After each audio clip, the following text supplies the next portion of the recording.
नमस्कार दोस्तों, मैं विवेक एक बार फिर से अपने YouTube channel stock trading technique पर आपका हार्दिक स्वागत करता हूं। दोस्तों, आज का सेशन हमने पिछली 2 दिन की पूरी गिरावट को एक ही दिन में ख़त्म करते हुए हाइट साइड पर क्लोज करके कंप्लीट किया। और मेरी परफॉर्मेंस कैसी है वो तो आप मेरी वीडियो के साथ एनालाइज कीजिए। और जैसा मैंने अल्ट्राटेक सीमेंट में आपको बोला था कि पिछले 3 दिन की गिरावट में इसने 2-3 इंडिकेटर्स को ब्रेक करके बिल्कुल लास्ट सपोर्ट थी उसके ऊपर होल्ड लिया था। और मैंने कहा था कि जो पीछे से शॉर्ट करते हुए आ रहे हैं वो अपनी पोजीशन को कैरी कर सकते हैं, क्योंकि मैंने कॉल बाय करके फ्यूचर सेल करवाया था। उस केस में एक अच्छा ट्रेड हमें तकरीबन 250-300 पॉइंट का देखने को मिला था। लेकिन जिनके लिए नई ट्रेड लेना था, जिन्होंने, उनको मैंने थोड़ा सा ये कहा था कि हम जो ये मूविंग एवरेज है 5355 तक का प्राइस, इसको अगर ब्रेक करके ट्रेड करना शुरू करता है तो आपको अच्छा होगा कि तब आप ट्रेड ले तो हम ज़्यादा कंफर्म हो जाएंगे। देखिए, वो नीचे की तरफ का ट्रेड तो हमें मिला नहीं, हम ऊपर खुले और कंटिन्यूस वहाँ से एक अपसाइड की मूव दिखाई और 9 दिन की मूविंग एवरेज के ऊपर क्लोज हुए। तो क्या यहाँ से अब हमें बाइंग करनी चाहिए? ये एक अच्छा क्वेश्चन उठता है सबके मन में, क्योंकि जब हम मूव ऊपर करते हैं तो हमें केवल तेजी तेजी तेजी ही दिखती है।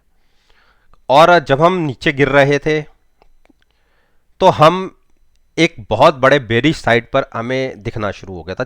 नेचुरली बात है कि निफ्टी ने एक नेगेटिव साइड का अच्छी मूव दिखाई थी, लेकिन अभी एक कैंडल के बाद हम कोई अपना निष्कर्ष नहीं निकालेंगे। अभी भी हम बेरिश क्रॉसओवर में है। एक कैंडल हमें बुल ट्रैप भी करवा सकती है। तो मेरा तो मानना है कि अगर हम इस ट्रेंड लाइन के आसपास जाएं 5600 के आसपास, और आपको लगे कि प्राइस यहाँ पर थक रहा है, क्रॉस नहीं कर पा रहा, तो आप यहाँ पे फिर से 5600 के आसपास की कॉल लेके अब सेल कर सकते हैं। लेकिन अगर 5620 या 25 के ऊपर जाके क्लोज हो जाता है इसके ऊपर, तो शॉर्ट पोजीशन एग्जिट कर दिए, वहाँ पे आप लॉन्ग ले सकते हैं। तो ये मेरी स्ट्रेटजी पहले भी थी, अभी भी मैं इस पर कायम हूँ। अब बात करते हैं आईओसी में मैंने, क्योंकि इसकी क्लोजिंग 9 दिन की मूविंग एवरेज के ऊपर थी, तो मैंने शॉर्ट्स तो बिल्कुल मना किए थे और लॉन्ग्स इसलिए मना किए थे क्योंकि मार्केट्स के सेंटिमेंट वीक थे। तो मार्केट के अगेंस्ट कोई स्टॉक ट्रेड करे ये रेयर होता है ऐसा नहीं मैं कह रहा, लेकिन बहुत कम होता है। तो आज इतनी बड़ी मार्केट ने अपसाइड की मूव ली, उसके बावजूद भी स्टॉक ने कोई बड़ी मूव नहीं दिखाई। स्लाइटली सा जहाँ खुला वहीं क्लोज हो गया, और 2% कुछ भी नहीं होता, 2 भी क्यों, 0.65% के आसपास की एक हाई क्लोजिंग मिली है इसमें। तो मेरी अभी भी इसमें स्ट्रैटेजी होगी, मैं इसके अंदर 98 के नीचे क्लोजिंग मिलने पर शॉर्ट पोजीशन लेना पसंद करूंगा। हाँ, लेकिन लॉन्ग थोड़ा अवॉइड करूंगा, क्योंकि इतनी मार्केट निफ्टी ने इतनी बड़ी 200 पॉइंट 250 पॉइंट की एक रैली दिखाई है, उसमें इसने परफॉर्म नहीं किया, तो ये एक थोड़ा सा शंका पैदा करता है। इसीलिए मैं इसको थोड़ा सा बाइंग साइड पर अवॉइड करूंगा। Gas Authority of India Limited, देखिए Gas Authority of India Limited ने भी कल एक्सपोर्ट लिया था अपने मूविंग एवरेज के ऊपर, उससे पिछले एक दिन भी और आज का दिन भी वही लो लगा। तो 135 बहुत स्ट्रॉन्ग सपोर्ट निकल के आ रहा है। जब तक इसके ऊपर बना हुआ है, अगर आप लॉन्ग में रहना चाहे तो बिल्कुल रह सकते हैं, बाय करके भी चल सकते हैं। लेकिन देखिए बेरिश क्रॉसओवर बन रहा है, इसीलिए मैं हाईली रिस्क ट्रेड होगा बाइंग साइड पर। मैं एडवाइस नहीं करूंगा, लेकिन फिर भी कुछ लोगों को बाइंग साइड पर ही रहना पसंद होता है, तो उनके लिए मैं एडवाइस कर रहा हूँ कि आप 135 के स्टॉप लॉस के साथ बाइंग में रह सकते हैं। लेकिन शॉर्ट के लिए अभी ये प्राइस नहीं है। शॉर्ट के लिए तो 135 के नीचे ट्रेड होने पर तब आप शॉर्ट पोजीशन ले सकते हैं 130 के टारगेट के साथ। अब बात करते हैं टाटा मोटर। टाटा मोटर ने, मैंने लास्ट वीडियो में बोला कि इसको ना तो बाई करना है ना शॉर्ट करना, क्योंकि अपनी तमाम मूविंग एवरेजेस के ऊपर क्लोजिंग थी। ठीक है, परसों के कंपैरिजन में कल एक बहुत बड़ी डिप थी, लेकिन जो शॉर्ट के प्राइसेस थे वहां पर अभी तक इसने क्लोज नहीं दिखाया था। और मैं मार्केट के सेंटिमेंट्स के अगेंस्ट भी ट्रेड नहीं लेना पसंद करता, तो उस केस में बाई भी नहीं कर, मैंने मना किया था। तो वेट एंड वॉच की स्ट्रेटजी के लिए कल मैंने बोला था। आज के दिन में हमने ऊपर की साइड ओपन हुए और ऊपर ही क्लोज किए, क्योंकि मैंने वेट एंड वॉच की स्ट्रेटजी रखी थी, लॉन्ग्स अवॉइड करे थे, तो ट्रेड तो नहीं मिला। लेकिन किसी को अगर बाइंग कर में जाना है या बाइंग में रहना है, क्योंकि इसके अंदर बुलिश क्रॉसओवर तो यहां से ही जनरेट हुआ था, और अच्छे बड़े एक अपसाइड मूव पर हम बैठे हुए हैं। किसी को लॉन्ग लेना है, लेकिन मैं एडवाइस नहीं करता, लेकिन फिर भी किसी को टाटा मोटर्स में लॉन्ग ही रहना है तो उसके लिए स्टॉप लॉस होगा 235 का। लेकिन मैं वेट एंड वॉच की स्ट्रेटजी रखूंगा।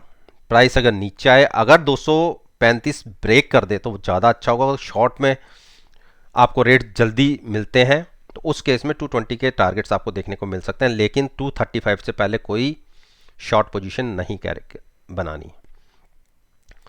यूपीएल यूपीएल ने देखिए कल के दिन में मेरे टारगेट अचीव हुए थे 550 के, जो मैंने पीछे पहले बोले हुए थे, और 554 64 के आसपास मुझे लगता है कि इसमें 585 के आसपास के टारगेट हमें मिलेंगे। और उसमें साथ साथ मैंने ये भी कहा था कि जितना बड़ा इसके अंदर एक जंप देखा जा चुका है, अब मैं इसमें ज़्यादा लॉन्ग पर रहना पसंद नहीं करूँगा। हाँ, 7-8-10 पॉइंट अगर ऊपर हमें 580 तक के टारगेट मिल जाते हैं तो वहाँ 580 की कॉल बाय करके मैं शॉर्ट लेना पसंद करूँगा, क्योंकि उसमें पैसे बनाने की पॉसिबिलिटी ज़्यादा होगी।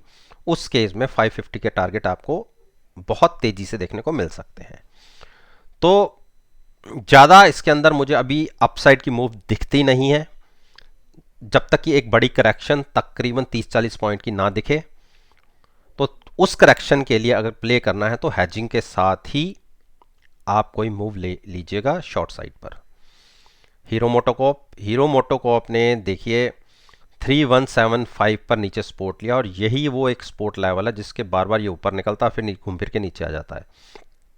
आज हम खुले कल की क्लोजिंग से थोड़ा ऊपर और 3175 पर ही हुए, और क्योंकि शॉर्ट मैंने कहा था कि हमारी 3 मूविंग एवरेजेस हैं, शॉर्ट बनेगी अगर नीचे की तरफ 3125 ब्रेक होगा, लेकिन वो नहीं हुआ। खुले हम ऊपर के लिए मैंने मना किया था, और ऊपर के लिए क्योंकि जब तक 9 डेज मूविंग एवरेज के ऊपर हम नहीं निकलते तो मैं बाइंग के लिए तो बोलता ही नहीं हूं। तो बाइंग तो मैंने अवॉइड करने के लिए बोला हुआ था। हाँ, ओपन हुए 3172 के आसपास, उसके बाद क्रॉस हुए 3190 और क्लोजिंग हमें मिली है 3230 के आसपास की। और मुझे लगता है कि जैसी क्लोजिंग आई है आप 3190 के स्टॉप लॉस के साथ बाइंग कर सकते हैं। 3350 का टारगेट हो सकता है। बुलिश क्रॉसओवर तो इसमें चल ही रहा है। टाइटन को देखिए 2 दिन की मूव मिली और मेरा एक लेवल अब ऊपर बनता है 1540। अगर इसके ऊपर जाके हम क्लोज हो जाते हैं तो बिल्कुल आप बाइंग कर लीजिए, फिर 1600 के टारगेट आपको दिख सकते हैं। लेकिन जब तक इसको क्रॉस करके ऊपर क्लोज नहीं होता, क्योंकि इसी टेरिटरी को हम ब्रेक करके नीचे आए हैं, और जब तक इस टेरिटरी के ऊपर क्लोज नहीं होता हम बाइंग नहीं करेंगे। तो वेट एंड वॉच की स्ट्रेटजी रखिए, ऊपर जाए तो बाइंग करिए। और शॉर्ट, मैंने शॉर्ट इस लेवल तक बोला था कि 1440 के नीचे गिरेगा तो आप फर्दर 1330 के टारगेट के लिए आप शॉर्ट कर सकते हैं। ये मैंने कल बोला था आज के लिए, लेकिन खुले ऊपर ओपन तो इसलिए शॉर्ट तो पोजीशन नहीं। हाँ, जिनकी मैंने पहले यहाँ से पोजीशन शॉर्ट की बोली हुई है या बनवाई हुई है, उनके लिए तो ये मान सकता हूँ कि मैं ये कह सकता हूँ कि वो उनका जो प्रॉफिट कल तक आ रहा था, कल ही काफ़ी कम हो गया था प्रॉफिट, और आज तकरीबन हम लगा एट पार आ गए, वो प्रॉफिट हमारा वॉश आउट हो गया।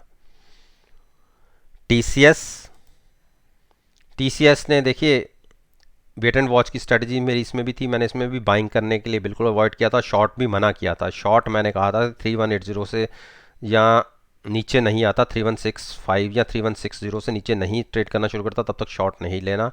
और पिछले जो 2-3 हाइज हैं उसके आसपास की हमने क्लोजिंग दिखाई है। तो आज मार्केट के सेंटीमेंट्स वीक हुए, ठीक हुए हैं, और उसी हिसाब से स्टॉक ने भी परफॉर्म किया है। तो 3180 के स्टॉप लॉस के साथ आप बाइंग कर सकते हैं। अब बात करें मारुति। देखिए मारुति ने अभी भी क्लोजिंग देखिए अपनी 2 मूविंग एवरेज के बीच में दी है, और मैं इसको बिल्कुल अवॉइड करूंगा बाइंग करना। बाइंग करनी हो तो जो प्राइस बनता है 3975 इसके ऊपर क्लोज दे तो बाइंग करेंगे, और नीचे शॉर्ट करना हो तो 3800 के नीचे जाए तो हम शॉर्ट करेंगे, इसके बीच में कोई ट्रेड नहीं करेंगे। कल तक मैं इसमें वीक था, और जैसी कल क्लोजिंग आई थी मुझे लग रहा था कि हम 7800 को ब्रेक करके नीचे ट्रेड करना शुरू कर सकते हैं, और उस केस में मैंने शॉर्ट लेने की बात करी थी, लेकिन हम नीचे खुले ही नहीं, तो नीचे का शॉर्ट का ट्रेड तो बिल्कुल नहीं मिला। हाँ, लॉन्ग्स भी मैंने अवॉइड किए थे, तो मैं ये कहूँगा ही नहीं कि आपको लॉन्ग का कोई ट्रेड मिला होगा, तो इसको भी वेट एंड वॉच की कैटेगरी में रखिए। ब्रिटेनिया, देखिए ब्रिटेनिया इतना थका हुआ स्टॉक है, इतने दिनों की कंसोलिडेशन के बाद एक कोशिश हुई थी आज के दिन में कि 3650 तक के एक प्राइसेस देखने को मिले, लेकिन फिर से क्लोजिंग 3620 के आसपास उसी ट्रेंड लाइन को पकड़े हुए है पिछले 5 दिन से। ये इतना बड़ा लेवल है 3615 का कि अगर पिछले 6-7 दिन की मूवमेंट देखे तो रोज इसने इस प्राइस को छुआ है, और ऐसा पहले भी यहाँ देखने को मिला था। यहाँ भी लगातार इस प्राइस पर ही ट्रेड कर रहा था, उसके बाद जो डिप मिली तो हम कहाँ तक गिरे, इसके अंदर 3500 तक गिरे। तो जब तक प्राइस आप मानिए 3600 के ऊपर ट्रेड कर रहा है तो इसे शॉर्ट करने की गलती कीजिएगा मत। हाँ, एक क्लोजिंग हमें 3600 के नीचे की मिल जाए तो हम शॉर्ट पोजीशन कैरी कर सकते हैं, उस केस में वे 3500 फिर से हमें देखने को मिल सकता है। तो दोस्तों, ये निफ्टी इंडेक्स के 10 स्टॉक्स के ऊपर मैंने अपना ओपिनियन आपके साथ शेयर किया है, और मेरा मानना है कि अगर आप मेरी इस वीडियो को कल के ट्रेडिंग सेशन के साथ एनालाइज करेंगे तो आपको बहुत अच्छे पॉजिटिव रिजल्ट्स देखने को मिलेंगे। वीडियो अच्छी लगी हो तो लाइक ज़रूर कीजिए, शेयर कीजिए, मेरे यूट्यूब चैनल को सब्सक्राइब करना मत भूलिएगा। इस बात के साथ मैं आपसे विदा लेता हूं और एक नई वीडियो के साथ फिर से आपके सामने आऊँगा। तब तक के लिए धन्यवाद, टेक केयर एंड